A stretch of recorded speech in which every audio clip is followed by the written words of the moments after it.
إن الحمد لله نحمده ونستعينه ونستغفره ونعوذ بالله من شرور أنفسنا ومن سيئات أعمالنا من يهده الله فلا مضل له ومن يضلل فلا هادي له وأشهد أن لا إله إلا الله وحده لا شريك له وأشهد أن محمدا عبده ورسوله صلى الله عليه وعلى آله وأصحابه وسلم تسليما كثيرا. يا أيها الذين آمنوا اتقوا الله حق تقاته ولا تموتن إلا وأنتم مسلمون. يا أيها الناس اتقوا ربكم الذي خلقكم من نفس واحدة وخلق منها زوجها وبث منهما رجالا كثيرا ونساء واتقوا الله الذي تساءلون به والأرحام إن الله كان عليكم رقيبا. يا أيها الذين آمنوا اتقوا الله وقولوا قولا سديدا يصلح لكم أعمالكم ويغفر لكم ذنوبكم ومن يطع الله ورسوله فقد فاز فوزا عظيما. أما بعد فإن أصدق الحديث كتاب الله وخير الهدي هدي محمد صلى الله عليه وسلم وشر الأمور محدثاتها وكل محدثة بدعة وكل بدعة ضلالة وكل ضلالة في النار. أبرغنا ببتي والسلام عليكم ورحمة الله وبركاته. Obutalonza nate tukomyewo biidhnillahi tabaraka wa ta'ala n'omusomo gwaffe oguyitibwa silsilatu durusin hawla aljanna wannar. Olujegere lw'emisomo egyetololera ku jjana ya Allah tabaraka wa ta'ala n'omuliro gwe, amakulu gikwatagana ne jjana ya Allah azza wa jalla n'omuliro gwe ow'ekitiibwa Allah tabaraka wa ta'ala. Jjukira nti watandika n'ekiyitibwa omuliro gwa Allah subhanahu wa ta'ala, era nga tugenda olwaleero biidhnillahi ta'ala okwatagana ne lecture ya namba 21. Lecture ya namba 21 wa barakallahu fikum wa kathara Allahu min amthalikum. Era nga mu lecture eno amabuhath getugenda okwogerako gakwataganako n'ekiyitibwa allazina la yukhalladuna fi nnar, abo abatagenda kubeera mu muliro obugenderevu n'obugenderevu. Bagenda kuyingira omuliro naye nga tebagenda gubaamu bugenderevu na bugenderevu. Tebagenda kugubaamu bugenderevu na bugenderevu. Amakulu tibajja kuba muliro ate bamale baveeyo. Wa barakallahu fikum wa kathara Allahu min amthalikum. Kakati nukta esooka barakallahu fikum gyenjagala tukwatagane nayo oba tusooka tugimulunguleve mu ddiiro yeeyitibwa at-ta'rifu bihim, okubannyonnyola be bali waabo. At-ta'rifu bihim barakallahu fikum. Naam, alladhina yadkhuluna an-nara, abagenda okuyingira omuliro gwa Allah tabaraka wa ta'ala, thumma yakhrujuna minha, oluvannyuma baguveemu, hum ahlu tawhidi, be balina tawhidi oba be bannannyini tawhidi, alladhina lam yushriku billahi shay'an, alladhina lam yushriku billahi shay'an, abatagatta ku Allah subhanahu wa ta'ala kintu kyonna. Walakin wabula lahum dhunubun kathira, nga balina amazambi mangi, faqat hasanatihim, amazambi gaabwe ebyonono byabwe nga mwana wattu byawangula oba kugamba nga bingi bisinga ebirungi byabwe. Wa barakallahu fikum. Naam, kakati kiki ekyabaviirako ekyo? Fakhaffat mawazinuhum, minzaani zaabwe ezipima emirimu emirungi ne ziwewuka, amakulu emirimu emibi nga gisinze okuzitowa okusinga emirimu emirungi. Fahaulai yadkhuluna an-nara madadan, abo nno abafaanaganako bwe batyo bagenda kuyingira omuliro gwa Allah tabaraka wa ta'ala ebiseera ya'lamuha Allah tabaraka wa ta'ala, owekitiibwa Allah subhanahu wa ta'ala yabimanyi bye bagenda okuwangalira mu muliro. Bagenda kubeerayo ekiseera owekitiibwa Allah tabaraka wa ta'ala yakimanyi kigenda kubeera kiseera ki. Thumma yakhrujuna, oluvannyuma bagenda kuvaayo bishafaati ash-shafi'ina. Thumma yakhrujuna au thumma yukhrajun, bagenda kuvaayo oba bagenda kugibwayo bishafaati ash-shafi'ina, n'okuwolereza kw'abawolereza. Wa yukhriju Allah birahmatihi aqwaman lam ya'malu khayran qattu, ate owekitiibwa Allah tabaraka wa ta'ala mu ngeri yemu alina abantu bagenda okujja mu muliro mwanatu nga tebakolayo kalungi konna, naye jjukira nti balina asulu ya tawhidi, balina tawhidi, tebaali bashiriku, balina tawhidi, tebaali bashiriku. wa barakallahu fikum. Ekyokubiri wano wennyini ku masala gano oba ku nakali ku kigambo ekyo mu hadisi ya nabbi sallallahu alaihi wasallam eri nga atunnyonnyola ekigambo kino nga bwe kigenda okubeera. Abamanyi abamu abagamba nti omuntu atasaala tahawunan nga mu ngeri ya watakasulan mu ngeri ya kugayaala nti omuntu oyo atasaala takaafuwala obukaafiri obumujjira ddala mu busiraamu. Eno y'emu ku hadisi ze beesembesa. Okiwulidde bulungi nga nabbi agamba sallallahu alaihi wasallama nti Allah subhanahu wa ta'ala agenda kujja abantu mu muliro lam ya'malu khairan qat nga tebaakolayo kirungi kyonna, ate n'esswala eri birungi nga bwe batyo bagamba. Naye abantu abalaga nti abantu bano abatasaala nga tebasaalirako ddala walau tahawunan au takasulan newankubadde nga mu ngeri ya kugayaala wadde okiwulidde bulungi nga kugayaala nabo bennyini babeera bakafiiri abaviiridde ddala mu busiraamu. Okiwulidde abafukidde ddala abakafiiri ab'ekikolo baanukulaawo. Okiwulidde oba nga bannyonnyola awantu awo bagamba nti bano nabbi sallallahu alaihi wasallam baategeeza Allah bagenda okujja mu muliro nga tebaakolayo kirungi kyonna, amakulu nti waliwo abantu abamu nga lam yatamakkanu minas-salah. Okiwulidde bulungi nga tebaafuna kachansi kasaala. Musajja asiramuse emmotoka nemukubirawo nga badde tanakola ki tanagira nga bwe kyali nga mu bulamu bw'abasahaba olina asiramuka n'agenda nankani ate n'afa, olina akola bw'ati oba ku nkomerero kati ng'omusajja oli. Okiwulidde bulungi yali mu nankani mu lutalo akwataganyeko ne sahaba. Okiwulidde sahaba agalula ekitala, omusajja agamba nti ashhadu an la ilaha illa Allah wa anna muhammadan rasulullah, ono n'amutema. Okiwulidde bulungi, sijjukira bulungi oba yali sahaba ki. Naye bwe kyatuuka eri nabbi sallallahu alaihi wasallama n'anakuwala nabbi sallallahu alaihi wasallama n'amugamba nti akataltahu ba'da an qala la ilaha illa Allah. Omusse omusajja oluvannyuma lw'okubeera nti agambye nti la ilaha illa Allah, eyo la ilaha illa Allah ngenda gikola ntya? Kati nga sahaba amugamba nti ya rasulallah, omusajja okiwulidde akyogedde kutya kitala naki? N'amugamba n'amubuuza nti ashaqaqta sadrahu, omwasizza ekifuba n'olaba nga kyekyo? Okiwulidde kati abantu abafaanaganako ng'abo manyi bye batulaga, abantu abafaanaganako ng'abo. Okiwulidde oba oli yasiramuka obusiramu bwe butuufu tawhid mutuufu naye teyategeera swala nakye bwe bityo. Wa barakallahu fikum. N'olwekyo wano be bantu bano abagenda okubeera nti babeera mu muliro naye nga ate sigambye nti oli kugamba sitegeeza nti ate buli omu nde sikyakulabirako, wabula sitegeeza nti ate oli bw'asiramuka nga yakasiramuka n'abeera nga ate afudde nga talina mulimu gwakozeeyo nti Allah agenda ate kusooka kumuyingiza mu muliro. Si kyentegeeza bwe kityo, wabula mbadde nti tahlilaati z'abamanyi bali. Wa barakallahu fikum. Almuhimu nti abo bwe bagenda okubeera afaanana batyo bwe bagenda okubeera mu muliro ate bamale baguveemu nga tebagenda kugubeeramu bugenderevu na bugenderevu.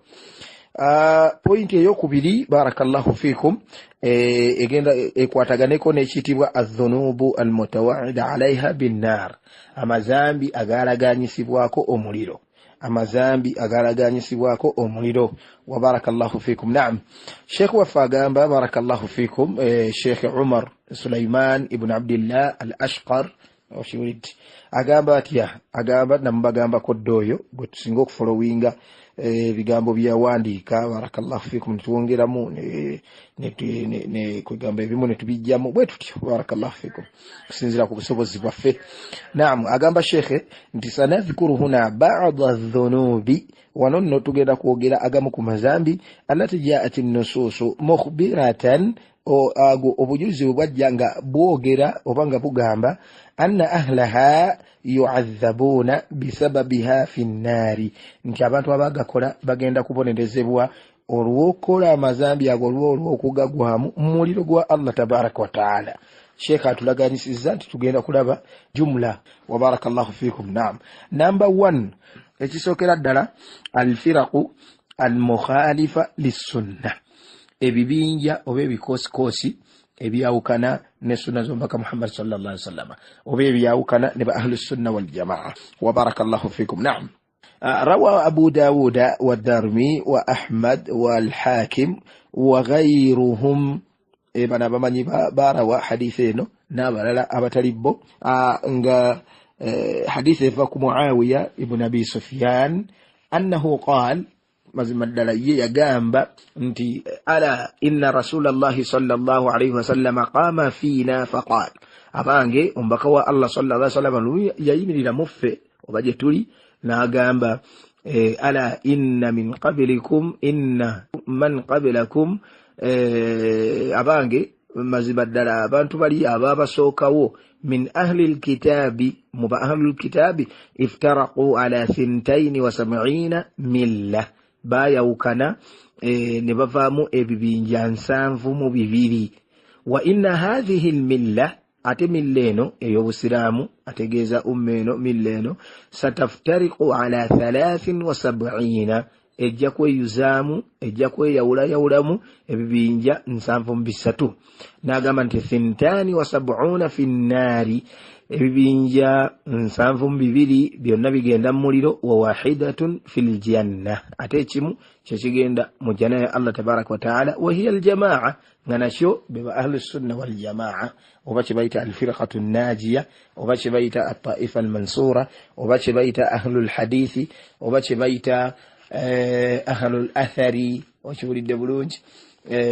الجماعة قلنا من يقاتوا بارك الله فيكم وجزاكم الله خيرا وكثر الله من أمثالكم. نعم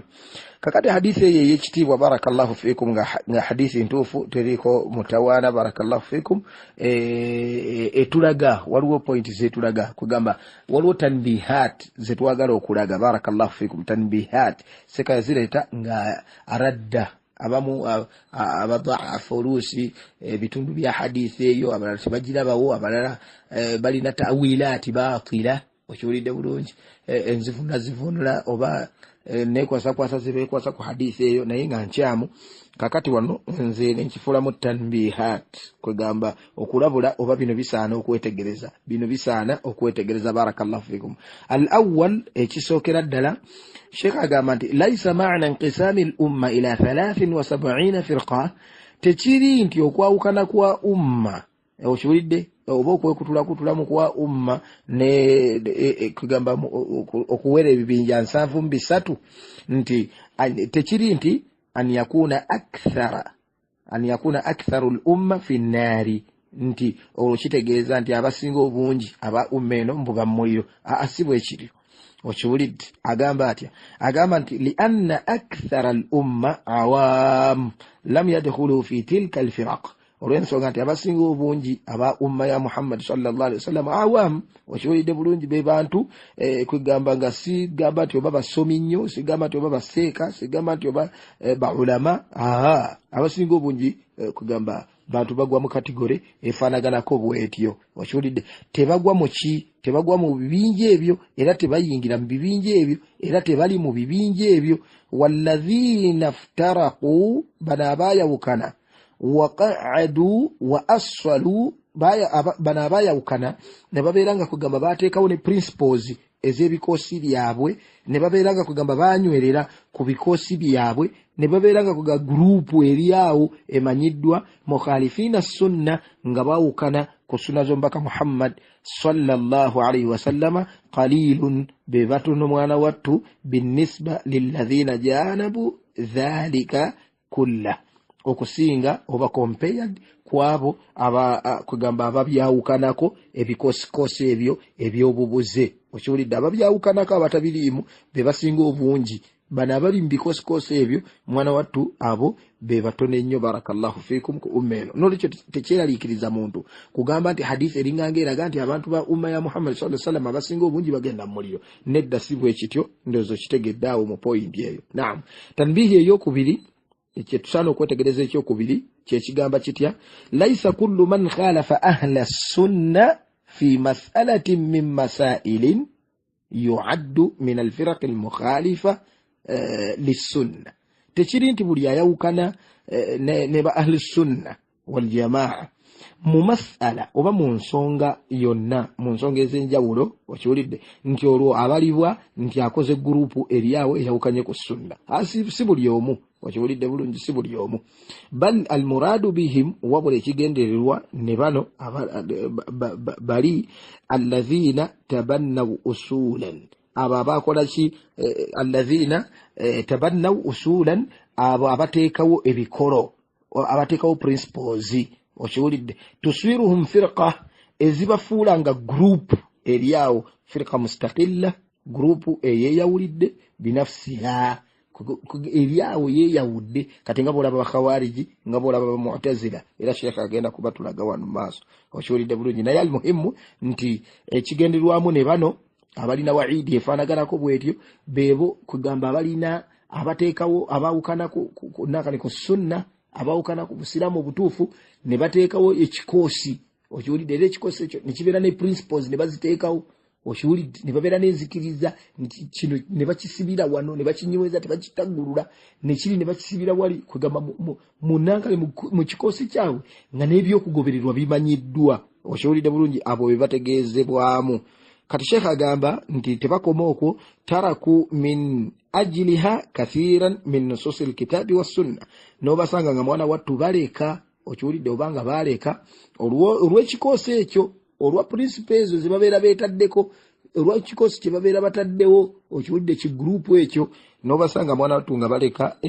obujulizi obuyitirivu okuva mu kitabo kya Allah tabaraka wa taala ne mu hadithi z'omubaka Muhammad sallallahu alayhi wa sallama kal khawariji nga bolaba bakhawariji be baliwa jukira nti be bali abayawukana ku Ali ibn Abi Talib radiyallahu anhu Ali ibn Abi Talib radiyallahu anhu era okuva olwo ne bateekerawo ddala ekikoosi kyabwe balina ne principles zaabwe balina n'enzikiriza yaabwe ekyokulabirako yukaffiruna murtakibal kabira bakafuwaza omuntu agwa mu zambi eddene okiwulidde bulungi gali agashiriki ng'ogaggyeko kubagana ba ahli sunna wal jamaa bakafuwaza omuntu akola shiriki bakafuwaza omuntu akola eddogo bakafuwaza omuntu ayamba abakafiiri basanyewo obusiraamu n'ebirala ebifaanaganako bwe bityo kati ebyo ng'obiggyeko okiwulidde bulungi wabula omusiraamu aseeredde n'agwa mu bwenzi omusiraamu alimbye omusiraamu alidde riba okiwulidde bulungi kati amazambi ng'ago amanene okiwulidde kati bo bano bakhawariji bakafuwaza nti omuntu kasita ayenda aba akafuwadde ng'afuukidde ddala mukafiri yennyini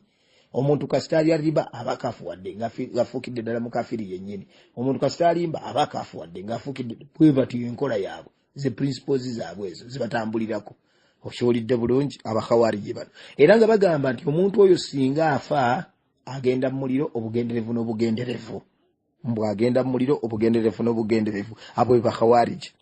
kati ne wabeerawo ne bamu'tazila sheikh agamba nti wal mu'tazila n'abayitibwa bamu'tazila okiwulidde abakhawariji bava mu bamu'tazila okiwulidde bulungi abakhawariji bava mu bamu'tazila bamu'tazila bano be baliwa atba'u wasil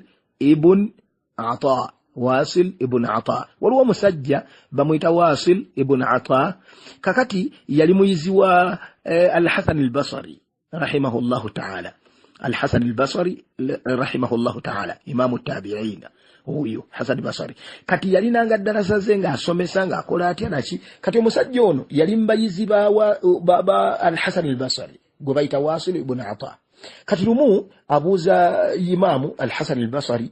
bali mu darasa okiwulidde bulungi n'amubuuza nti owaaye ma taqulu fi murtakib al-kabira oyogera ki ku muntu ayeebagala ezzambi eddene ng'okugeya ng'okulimba ng'okutemerera kugamba bitwogeddeko bitulaze ebyokulabirako okiwulidde oyogera ki ku muntu oyo kati al-Hasan al-Basri bwe yaddamu n'amugamba nti hadha fasiqun omusajja oyo afaanaganako bw'atyo oba omukyala abeera mwononefu mu'minun naqisul iman abeera mukkiriza naye ng'obukkiriza bwe bukendeevu walayisa bikafir tabeera mukafiri kati ono Wasil ibn Ata olw'okuba alina endowooza ye okiwulidde bulungi olw'okuba alina ye entegeera ye gye yagunjaawo naye nga bid'a okiwulidde n'amugamba nti nze nina ekirowoozo oba nze ndaba bulala okiwulidde murtakibul kabira oyo ayeebagadde ezzambi bwe lityo layisa bimu'minin wala bikafirin okiwulidde tabeera mukkiriza ate tabeera mukafiri n'omubuuza nti izan ate kakati olwabeera ki n'amugamba nti fi manzila baina almanzilatayn okiwulidde fi manzila baina almanzilatayn abeera wakati awo okiwulidde la mu'min wala kafir tabeera mukkiriza ate tabeera mukafiri aba wakati awo okiwulidde bulungi aba wakati awo kakati abamanyi abamu batulaga nti ebyafaayo ebimu bitulaga nti awo nyini al-Imam al-Hasan al-Basri namugoba mu darasa okiwulidde bulungi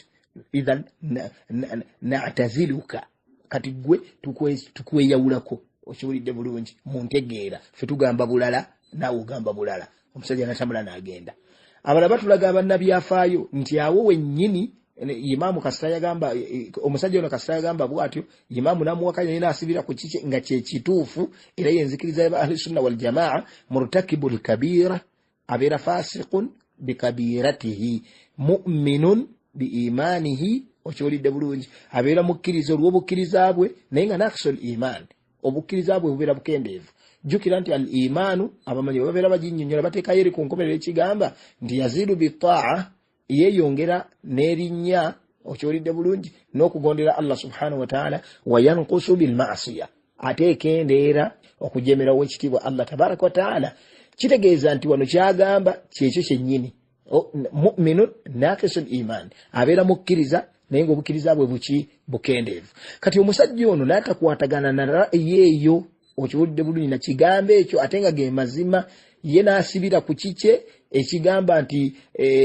murtakibul kabira abeera nga si mukkiriza ate nga si mukafiiri kakati awo wennyini okiwulidde bulungi n'agamba nti idhan na'taziluka kati gwe tukwawukanyeeko bw'obanga gwe ogamba bw'otyo okiwulidde bulungi omusajja ono yagamba al-Hasan al-Basri era n'atambula n'agenda okiwulidde eddarasa ne yewaggula ku sheekhe we okiwulidde kakati olw'okubanga sitaani bannange enzibu nnyo wallahi bannange sitaani Allahu akbar sebo naafuna abagoberezi awo wennyini ne bafuuka ka guruupu okiwulidde kati ne bateekawo amadhihabu ago ag'okubeera nti waliwo ate omuntu ng'ali bayina almanzilataini ali wakati wa nankani amadaala abiri simukkiriza ate simukafiiri tondetera omunnanfuusa ate omunnanfuusa ebyo bimanyi bulungi era yeetagwa si yono ayogerwako abadan okiwulidde bulungi kati bo bagamba nti oyo afaanaganako bw'atyo abeera akoze eki abeera agudde wakati simukkiriza ate simukafiiri era ne batandika nankani akida yaabwe yenfu okubeera nti bagizimba bagikulaakulanya ne bagenda ne batandika okukola da'wa sibo ne bafuna abagoberezi akida yaabwe egenda ekula okukakana ne bagamba bo baawukana ku bakhawariji bagamba nti murtakibul kabira wano ku duniya abeera mukafiiri ate ne ku akhira agenda kuyingira muliro obugenderevu n'obugenderevu ate ba mu'tazila bo bagamba batya bagamba wano nti anedda tabeera mukafiiri wano ate tabeera mukkiriza ali wakati awo okiwulidde bulungi kyokka ate ku nkomerero ne bakwatagana n'abakawariji nti omusajja ono singa afiira ku mbeera efaanaganako bwetyo agenda mu muliro obugenderevu n'obugenderevu agenda mu muliro obugenderevu n'obugenderevu kyentegeeza n'abakawariji okubeera nti bava mu bamu'tazila amakulu nti ku masala gano amakulu nti amasala ga murtakibul kabira okiwulidde bulungi mu kusooka abakawariji ekikosi kyabwe kyazimbirwa ku siyaasa okiwulidde firqa siyasiya okiwulidde kyali ku byabufuzi naye kati wano kya murtakibul kabira abakawariji bagenda bakulaakula n'abamu'tazila ne babeera nga bazze kati eyo ra'ayi ey'okunankana okukafuwaza murtakibul kabira bagijja mu bamu'tazila lwakuba nti bo bayongerako ati ne bagamba nti nedda ne ku duniya mukafiiri ne ku akhira mukafiiri ate abamu'tazila bagamba nti ali wakati wa manzilataini okiwulidde simukkiriza ate simukafiiri kyentegeeza ekyo barakallahu fiikum otherwise ekikosi ky'abakawariji kyekyasookawo okiwulidde bulungi then ekyabamu'tazila kyajja luvannyuma era nga bw'olabye bwe nnyinnyonnyodde wa barakallahu fiikum kakati bwetyo baatandika okubeera nti bagunjaawo ebinene ebisinga n'ekyo okiwulidde bulungi alqawlu bi khalqi alquran ekigambo ky'okugamba nti Qur'ani kitonde okiwulidde bulungi si ekyo kyokka nga tunatuuka eyo ku bye bagamba okiwulidde bulungi tugenda bibagambako ebimu enzikiriza yaabwe mu nga bwefaanana awo nnyini bwe bamala okwawukana ne al-Imam al-Hasan al-Basri kati kugamba fasummu bil mu'tazila ne batuumibwa bamu'tazila lwaki li'tizalihim majalisa al-Hasan al-Basri olw'okwawukana kwabwe kwe baayawukana oba okwesamba kwabwe kubeesamba eddalasa za al-Hasan al-Basri okiwulidde bulungi kati ne bayitibwa Bamu'tazila okiwulidde Bamu'tazila abo era be bagamba bi khalqi al-Qur'ani nti Qur'ani kitonde nga bwe mbadde nkibagamba songa ate mbutuufu Qur'ani kalamullah bigambo bya Allah tabaraka wa ta'ala era si bitonde nakamu nakeddagala wa humul ladhina yuthbituna al-asma duna as-sifat be banywezaawo amanya ga Allah subhanahu wa ta'ala baganywezaawo bagakkiriza al-asma wakiwulidde bulungi asmaul husna amanya ga Allah azza wa jalla amalungi kyokka ate ebitendo bye ne babeera nga babiwakanya tebabirabawo wakiwulidde bulungi wayunkiruna ba'd al-umuri al-ghaybiyya bawakanya ebintu ebimu ebya ghaib bawakanya ebintu ebimu ebya ghaib ka'adhabi al-qabr ng'ebibonerezo by'omuntana wa na'imi ne gundi ebyengera by'entaana okiwulidde bulungi bawakanya sirata bawakanya minzani n'ebirala bingi okiwulidde bulungi era bagamba bi anna al-insan yakhluqu af'ala nafsihi nti omuntu kwegamba yatonda byakola ebirungi n'ebibi okiwulidde bulungi nti ebyo omuntu yabitonda wabula si bitonde bya Allah subhanahu wa ta'ala byetukola okiwulidde bulungi ng'ate Allah tabaraka wa ta'ala yagamba jjukira nti wallahu khalaqakum wama ta'malun Allah azza wa jalla yabatonda n'ebyo byemukola byemukola bano Bamu'tazila kibakikkiriza ekyo bagamba nti nedda ssebo omuntu ye yatonda ebyo byakola okiwulidde bulungi bagaana oba bajjawo okulabwa kwa Allah subhanahu wa ta'ala yawma al-qiyama okiwulidde nga bagamba nti apaana Allah tajja kulabwa ebyo byokulaba Allah tabaraka wa ta'ala tebiriyo ne babiwakanya barakallahu fikum abo Bamu'tazila kati Sheikh mu byokulabirako bye yaleeta ebya firaku zino ezibeera ne usulu ne zawukana kunaka ne ku mugendo naki ziri ombaka ze yali agamba sallallahu alaihi wasallam Sheikh yaleetamu warafidha ne abarafidha yabo kakati mbogereko kyabali bennagisi mbogereko anti mwabawulira okiwulidde bulungi nga tuba basomera mu bitabo byabwe byennyini mu bigambo byabwe byennyini nga bali bannagisi okiwulidde bulungi abarafidha abo tubannyonnyoddeko tuboogeddeko tetujja kubawaavuya munnankali mu musomo gwaffe guno barakallahu fikum ate nga n'ebitabo ebibannyonnyolako weebiri eriyo yabeera ayagala okubannyonnyoka obulungi ekitabo ekisooka kyekiyitibwa abashiya be baani mukadde waffe sheekhe waffe Muhammad Quraish Mazinga kyeyawandiika era kyasomesa mu ddalasa ez'enjawulo wa barakallahu fikum ku mikutu gyaffe egy'enjawulo ekitabo kyakisomesa wa barakallahu fikum ekitabo ekyokubiri kyekitabo ekigamba nti okwegatta kw'abamanyi b'obusiraamu ku bukafiri bw'abashiya ebyo bitabo ebiri mu bifuneko baddu ba Allah tabaraka wa ta'ala abyagala osobola okunkubira kasimu ate abali e Uganda musobola okubifuna ku Eke musobola okubifuna ku Williamu Masjid Nur ng'oyingiraawo musobola okubifuna Nakasero ewamu naffe Jamiru okiwulidde Jamiru Mayengo mu ofisi ya Amiri musobola okubifuna wa barakallahu fikum wa kathara Allah min amthalikum n'olwekyo Sheikh atulaze ebyokulabirako by'ebikoose ebyo ebyawukana ku mugendo ne biteekawo ne principles okiwulidde ne bifuna n'enzikiriza ez'enjawulo omwana wattu ez'ekikaafu okiwulidde kati nga bano Bakhawariji Bamu'tazila Barrafidha okiwulidde bulungi kakati Sheikh agamba nti amma alladhina yatabannawna alkitaba wassunna wala yahiduna anhuma okiwulidde wabula bano abanywerera ku kitabo kya Allah tabaraka wa ta'ala ne sunna z'omubaka Muhammad sallallahu alaihi wasallam era nga tebabyawukanako tebabita fa innahum idha khalafu fi mas'ala min al-masail bo babeera nga balina kye baawukanyeemu ne ba ahli sunna wal jamaa mu mas'ala okiwulidde bulungi ng'ate siga aqida kugamba nga siga shiriki siga usulu ebintu ebikola ebinene bitasana kwawukanirako wabula muyinza okubaamu ensonga tebajawukanamu okiwulidde bulungi kakati abo Sheikh aboogerako ng'agamba nti la yu'adduna firqatan min al-firaqi abo tebabaliba nti eyo group eri awo emanyiddwa era ne principles zaayo abadan okiwulidde bulungi abadan era obasanga nga bali mu ahli sunna wal jamaa bwe batambula bumu ninga waliwo ekintu ekimu nga bo balaba nti kirala okiwulidde balaba kirala okiwulidde ate ne ba ahli sunna wal jamaa oba abamanyi abalala nga nabo balaba kirala kati abo tebabalibwa nti nakyo kikosi kiri awo naki n'akamu n'akeddagala. Nokto eyokusatu oba tanbihi eyokusatu gye twagala okubeera tugyetegereza wano egamba etya az-ziyada dallat ala anna al-firaq fi an-nar. Okiwulidde bulungi, ziyada yeriwa ziyada mu hadithi nga butwagirabye kugamba Nabbi sallallahu alaihi wasallam mu hadithi endala oba mu riwaya endala yagamba nti kulluha fi an-nari, byonna bya muliro illa wahida okujjako kimu. Okiwulidde bulungi, oba awagamba nti 72 fi an-nar wa wahidatun fi al-janna, 72 byonna bya muliro ekimu ky'ekyomujjana. Awo shekhi wayogera nti ziyada eyo okiwulidde bulungi dallat ala anna al-firaq fi an-nar, kwegamba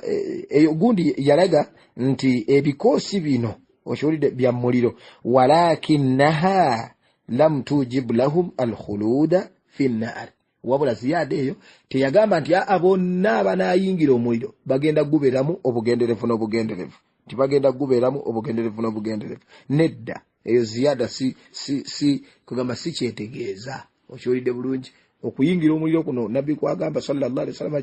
tekitegeeza nti bonna abanaguyingira bagenda gubeeramu obugenderevu n'obugenderevu. Wa min al-ma'lum, ate nga kimanyiddwa bulungi nnyo, anna ba'da ahli hadhihi al-firaq kafaratun khaliduna fi an-nari. Kimanyiddwa bulungi nnyo nti ebimu ku bikoose ebyo wallahi bakafiri bennyini ab'ekikolo abawedde emirimu era nga bagenda kubeera mu muliro gwa Allah tabaraka wa taala basiraanireyo obugenderevu n'obugenderevu. Aleeta ebyokulabirako kawulaati al-batiniya, nga bw'olaba nakani bano ba batiniya kikosi nakali mu bikosi by'abashia alladhina yudhhiruna al-imana wa yunkiruna yudhhiruna al-imana wa yubtinuna al-kufr. Okiwulidde, boolesa obukkiriza wano kungulu ate munda nga bakweseeyo obukafiri. Kal ismailiya, nga bano ba ismailiya. Okiwulidde bulungi, nga bano ba ismailiya. Ismailiya be baliwa shekhe yabatunnyonnyolako eri nga atusomesa nakani ku bikosi by'abashiyane ne mu kitabu mwana wattu binnyonnyola bulungi nnyo. Bano abagakaani bano abagamba nti Allah yagakaani naki bakafiri nnyo ekigenda ewala. Okiwulidde bulungi, bwera buli wali erinnya lya Allah babeera bategeezaamu agakaani naki ebintu by'ekisirusiru bwe bityo. Okiwulidde, kakati wa duruz ne wabeerawo n'abaduruzi. Bino byonna bika by'abashiya wannuswairiya. Okiwulidde, wa nahwihim ne bannuswairiya bano ba Bashar al-Assad. Okiwulidde bulungi, kugamba yunkiruna al-janna wan-nar, bawakanya ejjana n'omuliro. Yunkiruna al-Qur'an, bawakanya Qur'ani nga bagamba nti balina Qur'ani eyaabwe. Okiwulidde bulungi, bagamba nti Qur'ani eno ffe gye tulina mbu Salman al-Farisi mbu ye yagiteekawo. Okiwulidde bulungi, kati n'olwekyo bo balina eyaabwe, balina mushaf khas, balina omushafu ogwabwe. Okiwulidde, yunkiruna thawaba wal-iqab, bawakanya empeera okuva wa Allah tabaraka wa taala n'ebibonerezo bya Allah azza wa jalla. Baga nti ebyo tebiriiyo, abo baduruzi. Okiwulidde bulungi, baboofu nnyo bannuswairiya bano ba Bashar al-Assad qatalahumullahu anna yufakun. Okiwulidde, bali mukutta baganda bafokka bano bukamaze mu Suriya wallahi billah nga bakwataganye n'abakafiri. Okiwulidde, ne batugumbula nga bwe Allahu akbar. Tusaba Allah taasi ya rabbi, naye tusaba Allah taasi ya rabbi. Barakallahu fikum. Okiwulidde, naam. Kakati wa minhum alladhina khalafu ahli as-sunnah, mulimu abayawukana kuba ahli as-sunnah wal jamaa fi masaila kabira azima, mu nsonga nga nnene. Okiwulidde, walakinaha, wabula nga awamu n'obunene bwazo, la tasilu ila al-kufr, nga tezituuka ku ddaala oba ku levo ya bukafiri. Fahaulai laysa lahum wa'd mutlaq bidukhuli al-janna, tebalina garanti abafaraganako bwe batyo nti bajja kuyingira ejjana. Walakinnahum, wabula bo, tahta al-mashi'a, babeera wansi wa kusalawo, wansi wa kwagala kwa Allah subhanahu wa ta'ala. Insha Allah ghafara lahum, Allah bw'anaaba yagadde ajja kubasonyiwa wa insha'a azabahum bw'anaaba yagadde ajja kubabuniriza wekitiibwa Allah tabaraka wa ta'ala wa qad takunu lahum a'malun salihah ate nga basobola okubeera n'emirimu emituufu emirungi azima egy'amaanyi tunjihum minan nar okiwulidde bulungi nga gisobola okubataasa omuliro gwa Allah tabaraka wa ta'ala omuliro gwa Allah subhanahu wa ta'ala so nga ate n'okuwolereza kwennyini bayinza okuwolerezebwa options nyingi ezibaawoko ekikulu kya byonna nti usulu z'enzikiriza ebikolo by'enzikiriza aqida yo tekwoneddwako wabula bino ebirala okiwulidde bulungi kati basobola n'okuwolerezebwa okiwulidde ku yawmal qiyama ne babeera nga bavaayo mu muliro ne bayingira ejjanayo wekitiibwa Allah subhanahu wa ta'ala okiwulidde oluvannyuma lw'okuwolereza kw'abawolereza oba owekitiibwa Allah subhanahu wa ta'ala oluvannyuma ababonereza n'agamba nti okay kambajjeyo n'abajjayo owekitiibwa Allah subhanahu wa ta'ala n'abayingiza omuliro.